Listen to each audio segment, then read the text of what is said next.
I film negli Stati Uniti sono simili a quelli dell'Italia, ma ci sono alcune differenze grandi. I blockbuster di Hollywood non accentuano i problemi culturali come i film italiani. Anche in Italia si mostrano molti film stranieri che sono spesso doppiati in italiano. Il primo film italiano fatto nell'anno 1896. Prima della guerra mondiale, l'Italia era davanti all'industria. I temi dei primi film muti erano storici e mitologici, e poi sono venuti i film di avanguardia. Durante gli anni 10 era il movimento Femme Fatale, in cui i film drammatici sono diventati più famosi e ha permesso alle donne di essere le protagoniste dei film. La seconda guerra mondiale ha prodotto il neorealismo, il genere italiano più influente che ha chiesto domande sociali e politiche del periodo. Negli anni 50 un genere nuovo che si chiama pepla è diventato il più popolare d'Italia. Questi film hanno focalizzato sulla storia e la Bibbia che differivano dai film di Hollywood con l'uso del doppiaggio. Negli anni 60 il film italiano aveva fatto un impatto al cinema globale, con artisti come Sophia Loren e la nascita di generi nuovi come la commedia all'italiana e i spaghetti western. Dopo, i registi italiani hanno creato il giallo, film espliciti con una combinazione dell'orrore e del mistero. Fortunatamente non è così brutto oggi.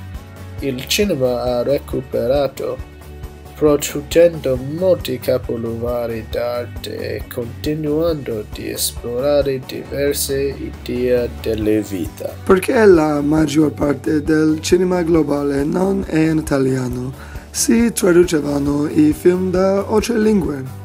Non si usavano spesso i sottotitoli per i film stranieri. L'Italia ha diffuso un metodo di traduzione, il doppiaggio. Ecco un doppiatore, un uomo che parla in traduzione italiana. Il doppiaggio è iniziato durante il 1920, perché c'era la guerra, la prima guerra mondiale, e in Italia si parlavano circa 400 dialetti. Da nord a sud, a distanza di 50 miglia, 30 miglia, due persone non si capivano. Per cui l'unico modo per riuscire a far vedere un film all'intera Italia era per forza doppiare il film e fare un film doppiato in italiano. Allora, la differenza è che il doppiaggio è una traduzione e molte volte non prende il senso dell'originale. Cioè, a volte ci sono, per esempio,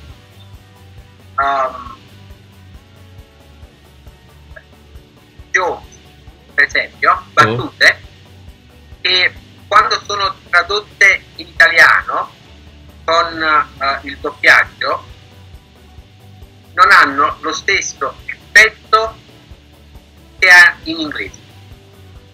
Il doppiaggio ha unito l'Italia ed è ancora il modo preferito di tradurre film stranieri. Abbiamo chiesto a alcuni italiani per le loro opinioni sul film italiano. Secondo me sembra che il cinema italiano è raggiunto il punto culminante nel settimo decennio, quando i western di spaghetti hanno sorpassato il palcoscenico internazionale e hanno ricevuto critiche positive da tutto il mondo. Quei film hanno influenzato il modo di comunicare i problemi sociali nel cinema.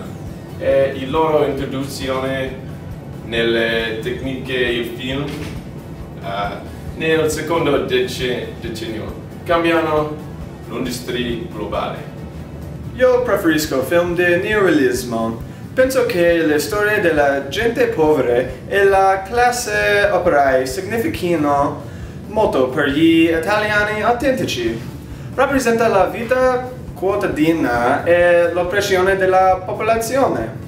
Invece di provare di convincerci dei valori della borghesia, contestavano tutto ciò che avesse rappresentato nei film storicamente. Era veramente l'età loro del cinema italiano. Il cinema italiano ha cambiato il film globale in molti modi diversi.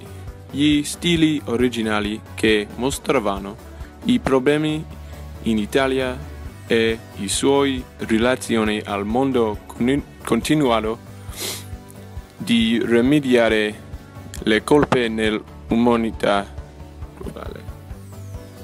Speriamo di contribuire a questo movimento sociale e anche dovreste voi.